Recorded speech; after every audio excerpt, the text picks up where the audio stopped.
तो चलिए स्टार्ट करते हैं। ये ना आपके मैथ्स के ना चैप्टर 2 की प्रश्नावली 2 है, इसका क्वेश्चन नंबर 3 का क्वेश्चन नंबर 1, ठीक है। चलिए स्टार्ट करते हैं। पहले हम विलोपन विधि को समझ लेते हैं क्या होती है, ठीक है। विलोपन विधि क्या होती है? दो चर वाले रैखिक समीकरण को हल करने की विधि है। दो चर है, उसकी वैल्यू फाइंड करने के लिए हम रैखिक समीकरण को हल करते हैं, तो वो फाइंड करने के लिए विधि है, ठीक है। तो ये कुछ समीकरण जो होते हैं ना हमारे, वो कुछ इस फॉर्मेट में होते हैं। a1x plus b1y plus c1, a2x plus b2y plus c2। X y की जगह में आप दूसरा चर भी ले सकते हैं, वाई जेड कुछ भी हो सकता है, ठीक है। ये आपका मानक समीकरण है। देन हम विलोपन विधि में क्या करते हैं, दोनों समीकरण है ना, तो देखो a1 a2 b1 b2 c1 c2 की वैल्यू अलग अलग होगी, लेकिन विलोपन विधि में हम क्या करते हैं, कोई भी एक वैल्यू इक्वल कर लेते हैं, या a1 a2 को इक्वल कर लो या b1 b2 को इक्वल कर लो, जिससे कि आपका फिर दोनों में से एक समीकरण को घटा देते हैं, आपस में दोनों समीकरण को घटा देते हैं, और उससे हमको फिर एक नंबर मिल जाता है, ठीक है, इस टाइप का। तो अब हम एक क्वेश्चन लेते हैं, ठीक है। ये क्वेश्चन नंबर 3 है, प्रश्नावली 2 का, उसका पहला ये है। x minus y is equal to -1, equation 1 दिया ये। 3x minus 2y is equal to 12, ये है आपको क्वेश्चन 2, ठीक है। समीकरण 1 में 3 का गुणा करने पे, अब मैंने क्या किया ना, समीकरण 1 में 3 का गुणा किया, क्योंकि देखो मेरे को दोनों यहाँ पर कांस्टेंट को इक्वल करना था, ताकि मैं इसको घटा के एक चर को विलोपित कर सकूँ। तो इसलिए मैंने ना समीकरण 1 में 3 का गुणा कर लिया, क्योंकि यहाँ पर 3 है, तो मैं यहाँ 3 का गुणा कर दूँ तो दोनों इक्वल हो जाएंगे, आपस में घटा दूंगी तो दोनों कट जाएंगे। तो इसके लिए मैं क्या कर रही हूँ, इसमें 3 का गुणा कर रही हूँ। तो इसमें बस नहीं कर सकती, इसलिए मुझे पूरे समीकरण में करना पड़ेगा, क्योंकि न्यूट्रलाइज होना चाहिए, ठीक है ना। एक में हम कहीं से 3 नहीं ला सकते। तो समीकरण 1 में हमने 3 का गुणा किया, तो 3 का गुणा मैं यहाँ करूँगी, तो 3 इंटू एक्स और माइनस 3 इंटू वाई, 3y हो जाएगा, और इसमें 3 का गुणा करेंगे तो कितना हो जाएगा, -3। जो हमारा 3 का गुणा करने के बाद हमको समीकरण मिला, उसको हमने समीकरण 3 नाम दे दिया, ठीक है। अब हम आगे बढ़ते हैं। अब हम इस समीकरण जो हमको मिला है ना, उससे आपके समीकरण 2 को क्या कर देंगे, घटा देंगे। इसको हमने चेंज किया ना, इसको 3 से गुणा कर दिया। अब जो हमको आंसर मिला उससे हम क्या कर देंगे, उसको घटा देंगे। तो समीकरण 3 माइनस 2 मैंने किया, तो समीकरण जो 3 है ना, ये वाला मिला, लिख दिया हमने 2, 3x minus 2y is equal to 12।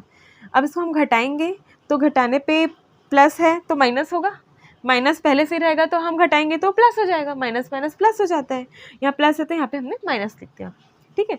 अब देखो ये माइनस, ये प्लस है ना, और आपका हमने जो घटाया तो यहाँ पे माइनस आया, समान संख्या विपरीत चिन्ह कैंसिल हो जाएगा पूरा, 3x में से 3x माइनस हुआ 0 हो जाएगा, ठीक है।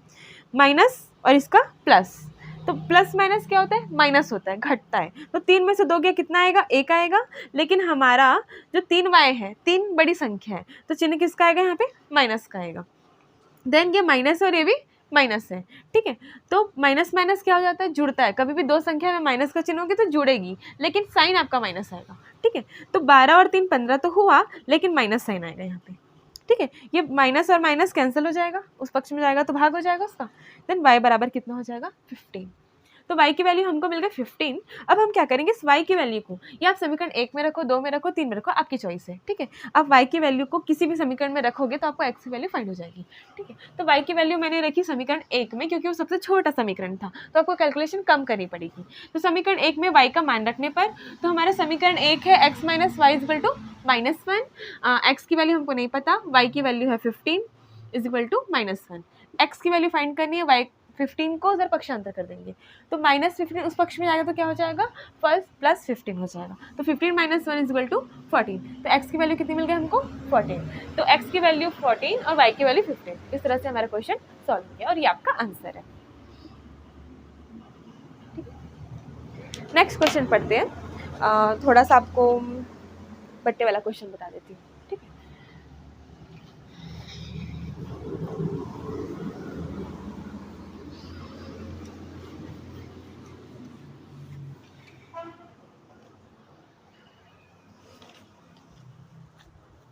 क्वेश्चन नंबर 4 है, जो डिवाइड में थोड़ा दिया, बट्टे के है ना रूप में दिया, अंश और हर के रूप में, तो उसको हम लोग सॉल्व कर लेते हैं।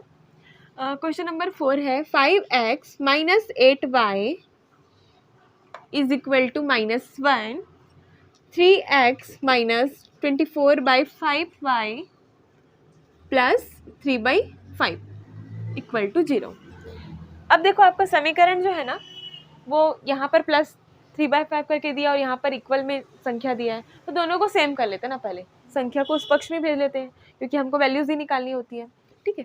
तो 5x minus 8y is equal to -1, समीकरण 1 मैंने इसको फिर से लिख दिया। And then 3x minus 24/5y plus 3/5 नहीं, इसको हम क्या करते हैं, उधर भेज देते हैं। तो यहाँ पर प्लस 3/5 है ना, तो उस पक्ष में जाएगा ना, तो ये हो जाएगा -3/5। ये हो गया आपका क्वेश्चन 2, ठीक है। तो अब हम क्या करेंगे, दोनों में से एक इक्वेशन को इक्वल करना है। तो देखो कुछ इक्वल हो रहा है क्या यहाँ पे, यहाँ तो बहुत क्रिटिकल केस है। 5 को 3 को एक दूसरे के टेबल में तो आता ही नहीं है ना। 8 और 24/5 का तो आपको फिर बट्टे से करना पड़ेगा, ठीक है। तो हमको ज़्यादा ईजी ये पड़ेगा। जब एक दूसरे के पहाड़े में नहीं आता ना, तो आपको लसा निकालना उस केस में, ठीक है। ये एक दूसरे के पहाड़े में नहीं आता, अगर यहाँ पर कुछ नहीं होता तो मैं 3 से गुणा करती, ठीक है। 6 यहाँ 2 होता, यहाँ 6 होता, तो मैं यहाँ 3 से गुणा कर लेती। एक दूसरे के पहाड़े में आ रहे ना, लेकिन यहाँ पे ये ऐसा है नहीं। यहाँ पे क्या था, 5 था, यहाँ पे क्या था, 3 था, तो एक दूसरे के पहाड़े में नहीं आता। तो उस केस में आप एलसीएम ले लो। 5 और 3 का एलसीएम क्या होगा, जब कोई संख्या एक दूसरे के पहाड़े में आती ही नहीं है तो उसका एलसीएम उसका गुणनफल ही होता है, तो निकालने की भी जरूरत नहीं, अलग अलग से ही करना पड़ेगा ना। तो 5 × 3 15 ही आएगा। तो मतलब मुझे यहाँ पर दोनों पक्षों में करना पड़ेगा, इसमें एक से करने पे काम नहीं बनेगा, तो दोनों में करना पड़ेगा, दोनों इक्वेशंस में करना पड़ेगा।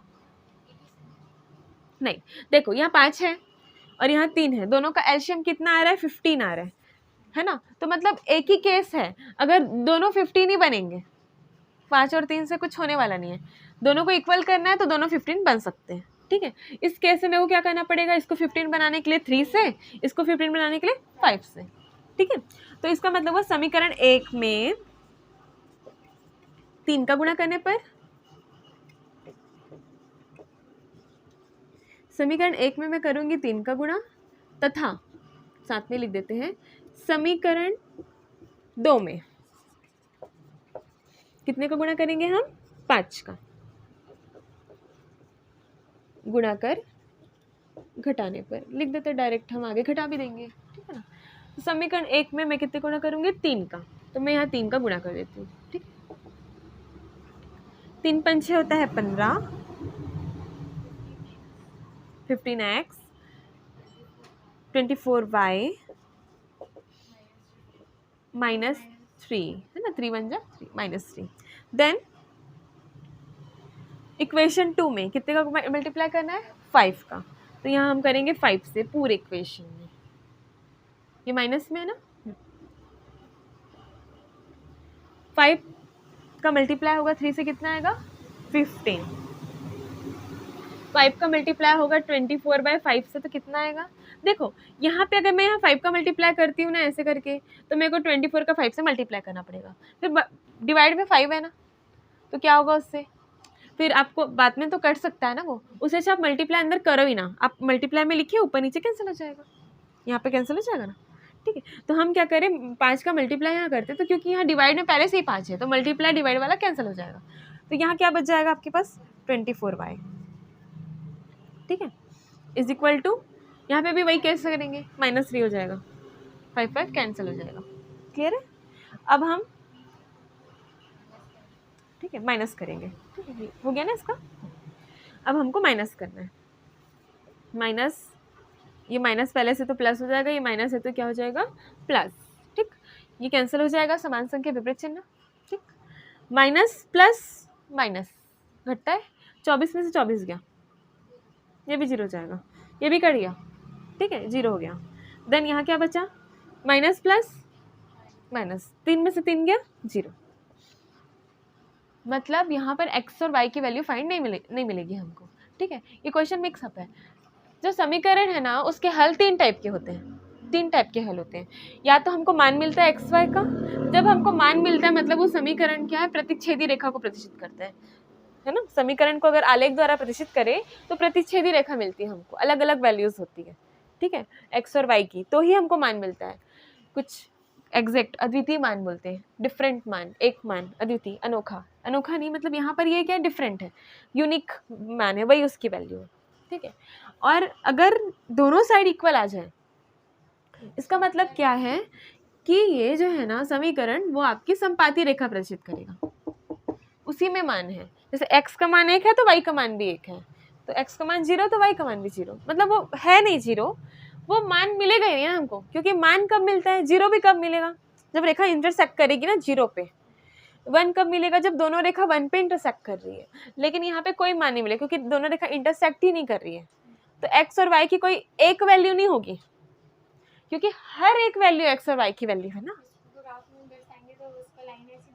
हाँ, अगर ग्राफ में हम दर्शाते हैं तो ये लाइन ऐसी प्रेजेंट होगी, क्योंकि देखो अब यहाँ पर x की वैल्यू 0 तो y की वैल्यू भी 0, x की वैल्यू 1 तो y की वैल्यू भी 1, 2 3 4, मतलब सारी वैल्यूज इक्वल होगी, मतलब x और y का कोई एक हल हमको नहीं मिलने वाला, x और y के हमको क्या मिलेंगे, अनंत अनेक हल मिलेंगे, ठीक है।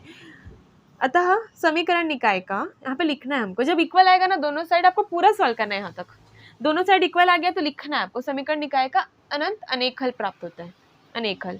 लेकिन अगर दोनों साइड इक्वल नहीं आया, जैसे यहाँ कोई संख्या आ गई और यहाँ 0 आ गया, तो उस केस में क्या होता है, जो समीकरण निकाय है ना वो समांतर रेखा प्रदर्शित करता है, ठीक है। जब यहाँ पर कोई संख्या और यहाँ पर आपका कोई दूसरी संख्या है, दोनों साइड डिफरेंट संख्या है, इक्वल ना हो दोनों, ठीक है, तो उस केस में समीकरण निकाय क्या होता है, समांतर रेखा प्रदर्शित करता है। तो उस केस में दोनों रेखाओं की वैल्यू अलग अलग होती है, दोनों रेखा अलग अलग उसमें एग्जिस्टेंस करती है, लेकिन मिलती नहीं करके, x और y की वैल्यू मिलती नहीं हमको, ठीक है ना, ये बात होती है। तो यहाँ पर लिखेंगे हम समीकरण निकाय अनंततः अनेक हल प्रदर्शित करता है, इसलिए हम कोई एक हल आपको बता नहीं सकते, ठीक है, अनंततः अनेक हल प्रदर्शित करता है। तो यही आपका आंसर होगा इस क्वेश्चन के लिए। तो बहुत सारे क्वेश्चन इस टाइप के होंगे इस चैप्टर में, है ना, जिसमें आपको हल नहीं मिलेगा, तो आपको डरना नहीं कि x y का वैल्यू नहीं आ रहा, ठीक। आगे पढ़ते हैं।